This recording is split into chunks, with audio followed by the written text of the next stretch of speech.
परम संत श्री कबीर साहब जी फरमाते हैं कि चींटी के पग नुपुर बाजे।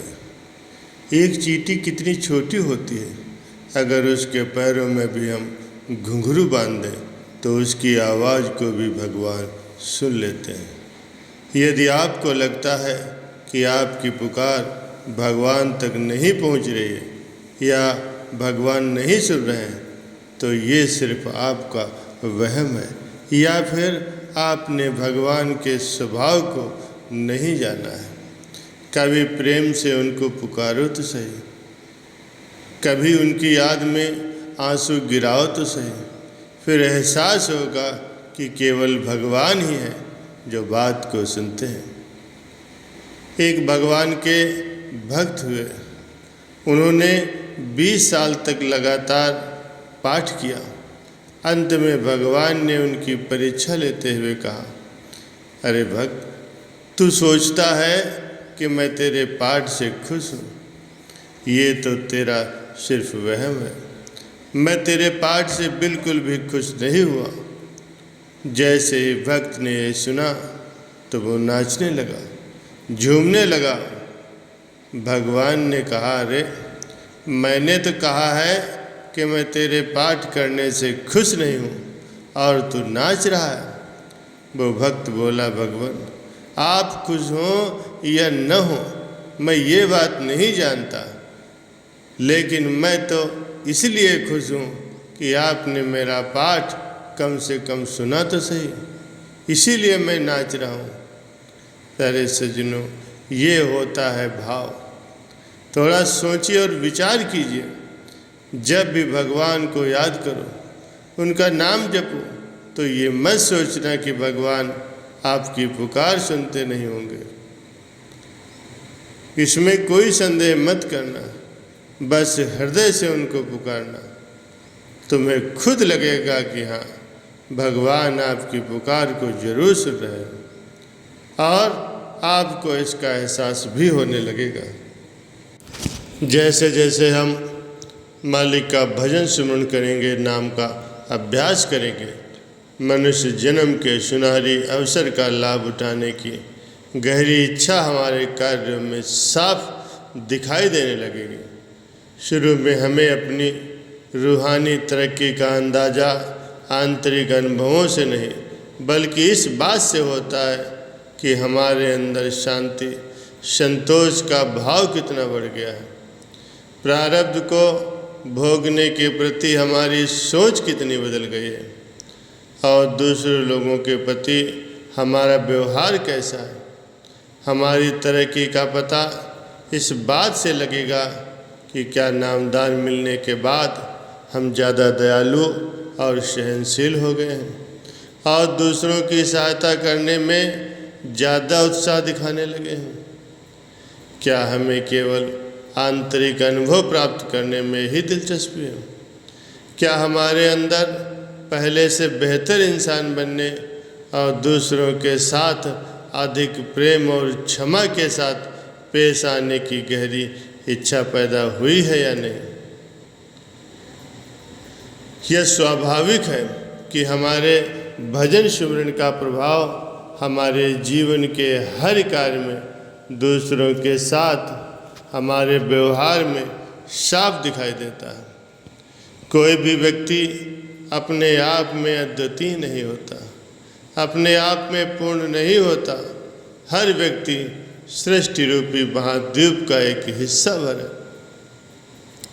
संत समझाते हैं कि हम दूसरों की सेवा और मदद इसलिए नहीं करते कि इसमें हमारी रूहानी तरक्की होगी। बात इसके उलट है। जो जो हम भजन सिमरन में तरक्की करते हैं, हमारे अंदर कुदरती तौर पर दूसरों की सेवा, उनकी सहायता करने की इच्छा बढ़ती जाती है। हमारे अंदर सेवा भाव उत्पन्न होता है, ये इसी इच्छा का ही परिणाम है। सेवा का अर्थ है कि संगत की सेवा के द्वारा सद्गुरु की सेवा करना। सेवा करने वाले से ज़्यादा किसी दूसरे को इससे लाभ नहीं होता। सेवा का मकसद है अपने प्रेम का दायरा बढ़ाना। सच्ची सेवा प्रेम का वो जज्बा है जो प्रेम को और अधिक बढ़ा देता है। यही सेवा है। भजन सिमरन करते हुए धीरे धीरे हम उस अवस्था में आ जाते हैं कि हम अपना हर एक कारण सद्गुरु का कार्य समझकर करने लगते हैं। एक बार एक बच्चा जब 13 साल की उम्र का हुआ तो उसके पिता ने उसे एक पुराना कपड़ा दे करके उसकी कीमत पूछी। वो बच्चा बोला, ये 100 रुपये का होगा। तो पिता ने उससे कहा कि इसे बेचकर इसके 200 रुपये लेकर के आओ।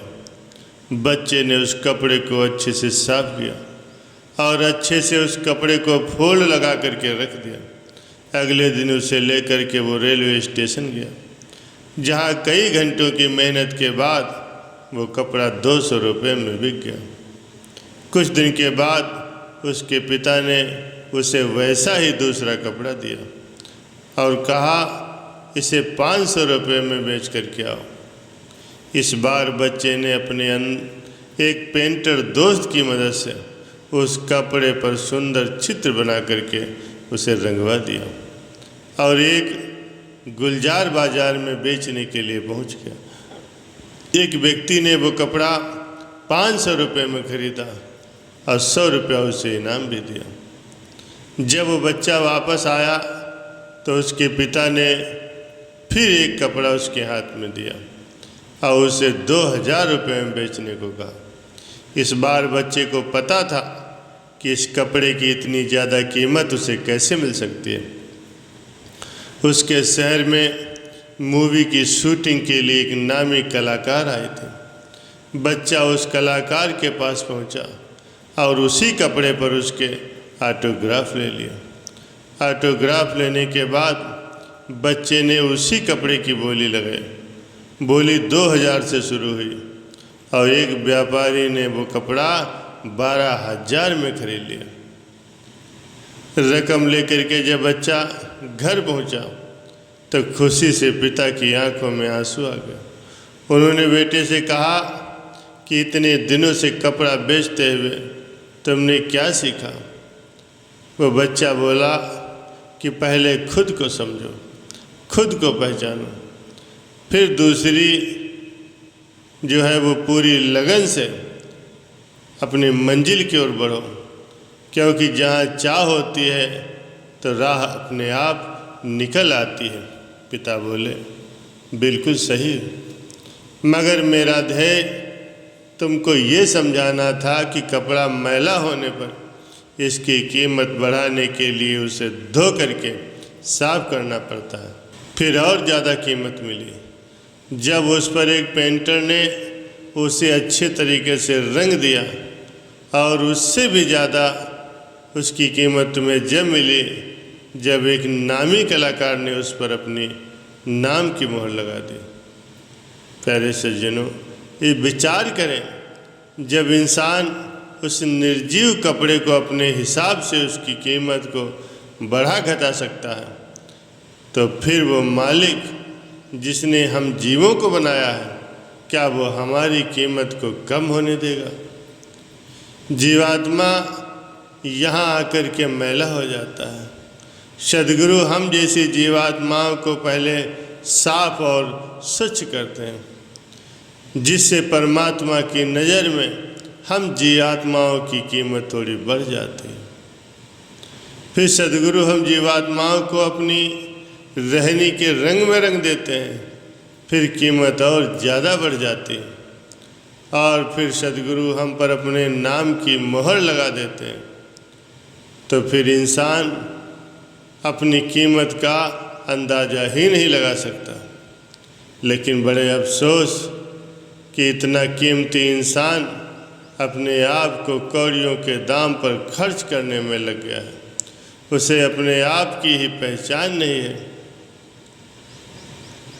उसे अपने ऊपर लगी सद्गुरु के नाम रूपी कृपा और उस अपार दया की कोई कदर नहीं है, क्योंकि अगर कद्र होती तो उसके हुक्म में रह कर के हम मालिक की भजन बंदगी को पूरा पूरा समय देते हैं, अपने इंसानी जामे का मकसद और उसकी भक्ति को कभी भी नज़रअंदाज नहीं करते, क्योंकि भक्ति ही सबसे ज़रूरी चीज़ है। मालिक का भजन सिमरण ही हमारे लिए सबसे ज़रूरी है।